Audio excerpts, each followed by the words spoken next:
Olá!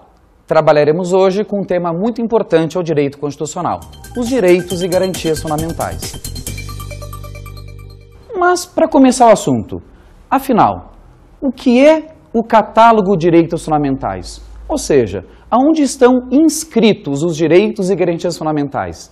Estariam os direitos fundamentais apenas no corpo do artigo 5º? Estariam os direitos fundamentais no nosso título 2, que vai do artigo 5º ao artigo 17? Ou os direitos e garantias fundamentais estariam espalhados em toda a Constituição e talvez além dela? A resposta começa lá em 69, quando direitos e garantias fundamentais eram inseridos lá no final da nossa Constituição. Em 88, esta tradição de colocar direitos fundamentais no corpo final da Constituição é alterada. Rompe-se uma tradição, portanto, e se passa a colocar direitos e garantias fundamentais no artigo 5º, logo após os princípios fundamentais do 1 ao 4. Mas, aparentemente, a pergunta não foi respondida. Mas, afinal, mesmo que se transponha do fim para o início, direitos fundamentais estão de forma exaustiva, taxativa, num único artigo ou num único título? A resposta é não. Por que direitos fundamentais não conseguem estar lançados tão somente num artigo ou no título 2, que vai do 5º ao 17, como vimos até há pouco? As razões são múltiplas. Ficaremos com 3 motivos fundamentais para justificar por que o catálogo de direitos é um catálogo sempre aberto. Direitos fundamentais são um conceito materialmente aberto. Qual a importância da expressão? Mostrar que não se trata de matéria exaustiva, apenas de cunho exemplificativo. Por quê? A primeira razão é a questão da historicidade, característica fundamental dos direitos e garantias fundamentais. O artigo 5º caput elenca que são direitos fundamentais, dentre outros, o direito à vida, à liberdade, à igualdade, à segurança e à propriedade. Basta a afirmação: seria possível elencar, descrever tudo sobre vida? Seria possível descrever tudo sobre liberdade, igualdade, segurança e propriedade? Mais do que isso, direitos fundamentais são históricos, como dissemos, característica da historicidade. O que isso significa? Nada mais do que evolutividade. Direitos fundamentais evoluem, tentando alcançar juntamente com a sociedade. Leia-se, nós temos que tentar sempre, com os direitos fundamentais, reproduzir quanto necessário da vontade da sociedade. Vamos dar um exemplo? Em 88, nós garantimos lá no artigo 5º, inciso 12, o sigilo das comunicações da correspondência, telefônicas, de dados e todas as demais. Mas dentre tantas formas de comunicação asseguradas por invioláveis lá em 88, estão os dados. Dados caracteriza informática e telemática. 88, asseguramos o sigilo das comunicações por dados, matéria que só foi regulada em 1996, e a lei regulamentadora já traz a ideia de quebra de sigilo de informática e telemática. Notem, direitos fundamentais não são estanques, parados, imutáveis. Eles estão em constante evolução. O Estado está em constante reconhecimento de novos direitos fundamentais. Mais uma razão bastante exemplificativa. Agora, recentemente, em 2004, promulgamos a emenda número 45, a chamada reforma do Judiciário. Nesta emenda, introduzimos mais um inciso no artigo 5º, o 78. É a questão da prioridade de julgamento de processos, é a questão da celeridade processual. Ora, até então, isso não era visto como um direito fundamental, pelo menos não expressamente. Hoje, o direito à celeridade processual, a um processo razoavelmente rápido, está esculpido como sendo um dos direitos fundamentais. Então, grave sempre, é importante. Direitos fundamentais são evolutivos, eles têm a característica da historicidade. É isso que determina um conceito materialmente aberto, não exaustivo, não taxativo, aberto, exemplificativo. Mas temos mais razões. Por sinal, já lançada no início da aula. Bastante simples, é uma questão puramente formal. Os direitos fundamentais não foram escritos num único artigo. Falamos sobre isso, está no título 2, toda a elencação dos direitos fundamentais. O artigo 5º é o primeiro artigo do título 2, que vai até o artigo 17. Então, nós temos todos os direitos sociais dos trabalhadores, do 6º e 7º, direitos fundamentais. Nós temos todo o direito de nacionalidade, direitos fundamentais. E temos os direitos políticos, até o artigo 17, que dispõe sobre a criação e organização de partidos políticos. Toda esta miscelânea de direitos está no título 2, direitos e garantias fundamentais. Então, temos que ter sempre em mente, direitos fundamentais são históricos, evolutivos, um rol aberto. Direitos fundamentais não estão num artigo, estão num título, que vai do 5º ao 17. Mas há uma fundamental razão para dizer, direitos fundamentais, no direito brasileiro, estão num conceito aberto, sempre exemplificativo. Qual? Não. Qual não? Vamos reprisar, é mais importante talvez que todos os anteriores para uma prova de exame de ordem. Por quê? Porque é uma confissão da nossa Constituição. Ela se autodenomina, eu sou exemplificativa. Aonde? No próprio artigo 5º, no seu parágrafo 2º. Constituição Federal, artigo 5º, parágrafo 2º. Os direitos e garantias expressos nesta Constituição não excluem outros decorrentes do regime e dos princípios por ela adotados ou dos tratados internacionais em que a República Federativa do Brasil seja parte. Vamos finalizar o assunto. Pelo artigo 5º, parágrafo 2º, recém-visto, note-se que o artigo 5º expressamente disse: os direitos e garantias fundamentais previstos nesta Constituição, não está determinando que estão num artigo ou num título. Os direitos estão nesta toda Constituição. Mais do que isso, eles não estão apenas nesta Constituição. Esse parágrafo, o 2º, ele determina que existem outros direitos fundamentais, implícitos e decorrentes dos tratados internacionais que o Brasil faça parte. Supremo Tribunal Federal, informativo 196, Carta Rogatória 8.279, Relator Ministro Celso de Mello, 10 de agosto de 2000. Alínea A. Aprovação pelo Congresso Nacional, mediante decreto legislativo de tais convenções. Alínea B. Ratificação desses atos internacionais pelo chefe de Estado, mediante depósito do respectivo instrumento. Alínea C. Promulgação de tais acordos ou tratados pelo Presidente da República, mediante decreto em ordem a viabilizar a produção dos seguintes efeitos básicos, essenciais à sua vigência doméstica. 1. Publicação oficial do texto do tratado e 2. Executoriedade do ato de direito internacional público, que passa então, e somente então, a vincular e a obrigar no plano do direito positivo interno. Aqui está um dilema histórico do Brasil. Qual? O Brasil adotou a chamada corrente dualista. Isto não é uma unanimidade doutrinária, mas na visão do STF nós temos um chamado dualismo. O que é isso? Vamos recordar. É a existência de duas ordens jurídicas, uma internacional e uma brasileira, o direito interno. Significa que um tratado internacional, para valer no Brasil, para ter eficácia, ele tem que passar por um ciclo de transposição longo, cansativo, que envolve poder legislativo e poder executivo. Qual a consequência quando um tratado transpõe o direito internacional para o direito interno? Segundo a jurisprudência do Supremo Tribunal, o tratado ingressa a simples paridade de lei ordinária, portanto, sem força em relação ao direito interno, que pode até, porventura, vir a desprezar o que prevê o tratado internacional, criando uma situação de incoerência. O tratado prevê um direito e o direito interno prevê outro direito, muitas vezes, insisto, controverso. Isso determinou longos e cansativos julgamentos do Supremo Tribunal Federal, até que, em um precedente do ano de 2000, o Supremo Tribunal, finalmente, entendeu modificar que tratado estaria à paridade de lei ordinária. Mas não qualquer tratado.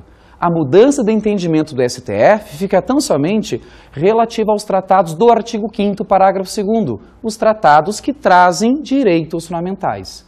Notem, todos os demais tratados internacionais permanecem à paridade de lei ordinária. Os de direitos humanos fundamentais passam a ter um status diferenciado. Qual?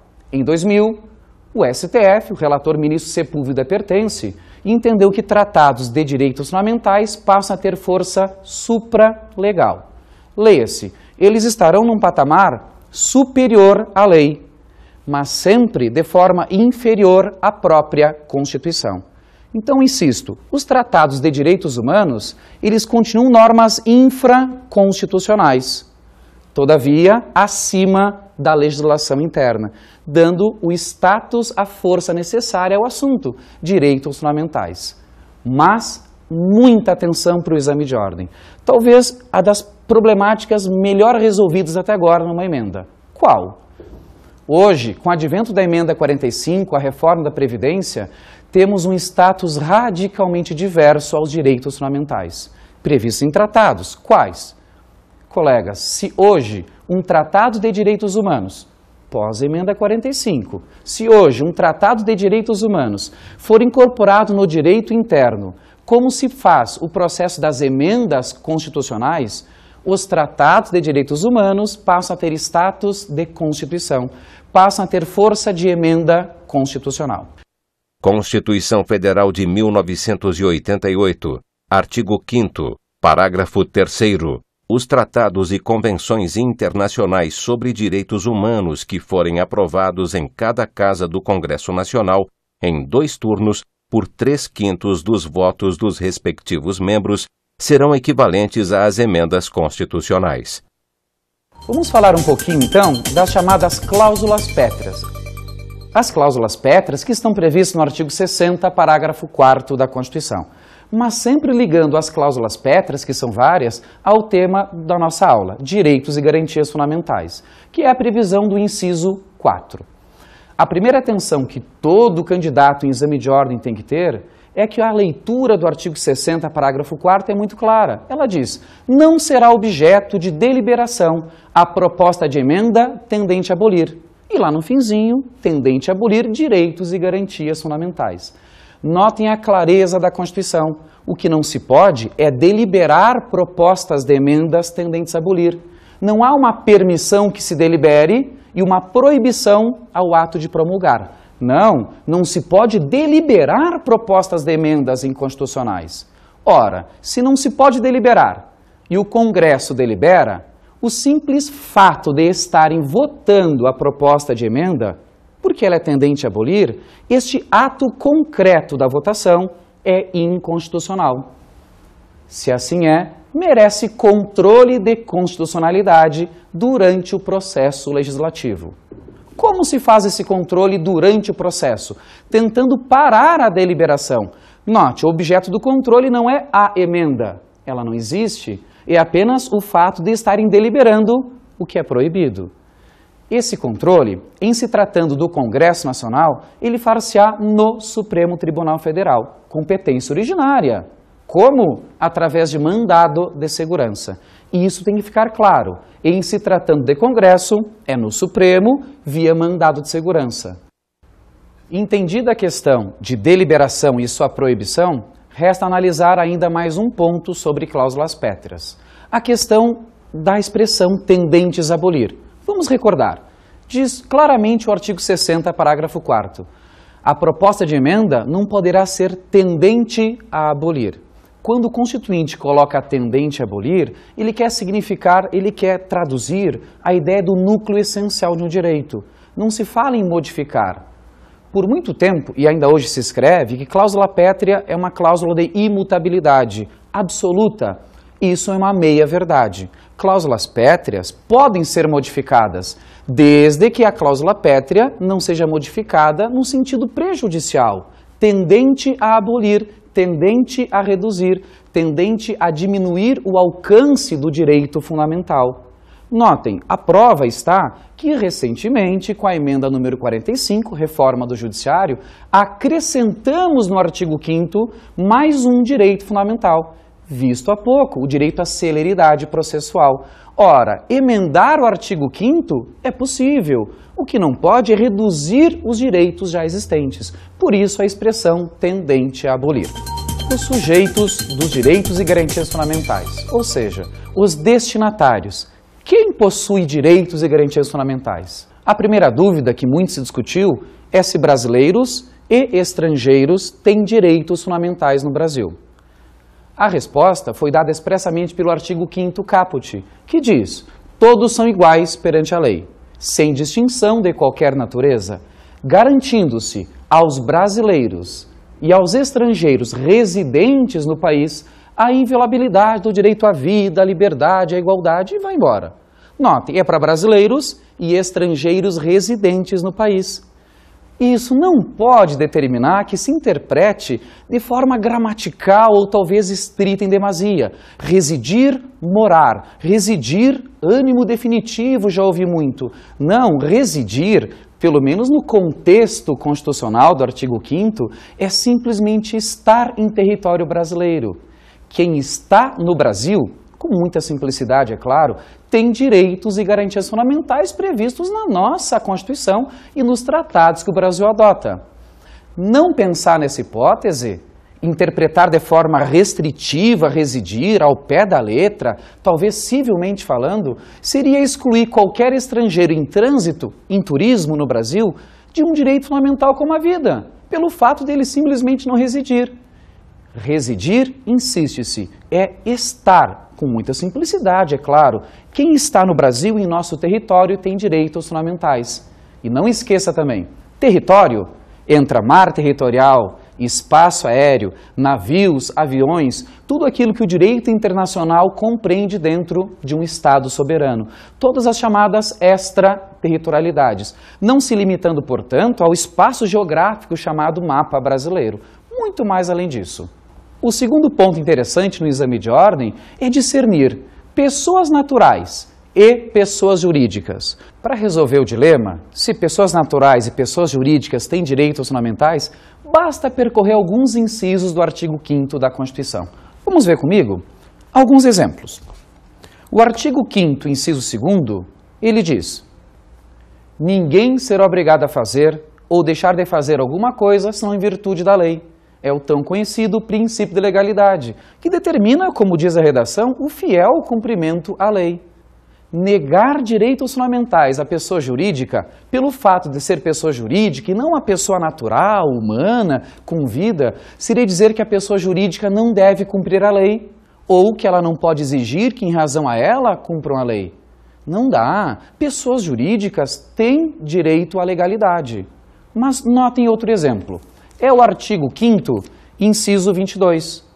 É garantido o direito de propriedade. Não há nem como comentar. Negar direitos fundamentais à pessoa jurídica seria negar às pessoas jurídicas o direito à propriedade. Mas cuidado. Veja um outro exemplo. O artigo 5º, inciso 50. Ele diz: às presidiárias serão asseguradas condições para que possam permanecer com seus filhos durante o período da amamentação. É impossível estender à pessoa jurídica o direito de amamentação. Sendo assim, já temos um exemplo de um direito fundamental do artigo 5º que não se aplica à pessoa jurídica. Mas temos mais. Um último exemplo, para bem fixar, é o artigo 5º, 73, a tão reconhecida e famosa ação popular, um dos remédios do direito constitucional. Tamanha importância do Instituto, remédio constitucional. Diz a redação do inciso 73. Qualquer cidadão é parte legítima para propor a ação popular que vise anular ato lesivo ao patrimônio público. E a redação segue. Mas notem que o núcleo essencial do nosso trabalho é a expressão do 73 bem no início. Qual? Qualquer cidadão é parte legítima. Não cidadãos não são parte legítima, portanto, a propor ação popular. E no Brasil, cidadão é o nacional que acresceu direitos políticos. É o eleitor, basicamente. E sabe-se que pessoa jurídica no Brasil não vota e nem pode ser votado. Consequência disso tudo é que a pessoa jurídica não pode propor a ação popular. Isso resume a matéria? Talvez não. Pense numa prova de exame de ordem. Note a seguinte afirmação. As pessoas jurídicas são assegurados todos os direitos e garantias fundamentais. Todos não. Alguns, porque realmente pela própria natureza da pessoa jurídica, nós não podemos estender tais direitos fundamentais. Para finalizar, um ponto ainda importante no Brasil. Será que pessoa jurídica faz jus à indenização por danos morais? Tudo depende. Danos morais, ainda de forma mais clássica, estão divididos em duas espécies, entre outras divisões que podem haver apenas no sentido da nossa matéria. Em danos morais objetivos e danos morais subjetivo. Basta uma expressão. Dano moral subjetivo é a dor, é o luto, é o pesar, é a tristeza, é o ódio, é o rancor. Dano moral subjetivo. Esse a pessoa natural possui. Agora, existe outra faceta de danos morais. Os danos morais objetivos. A imagem de uma pessoa frente à coletividade. Danos à imagem são danos morais objetivos. E pessoa jurídica, em que pese não sentir dor, luto, ódio, pesar, tem uma imagem a preservar.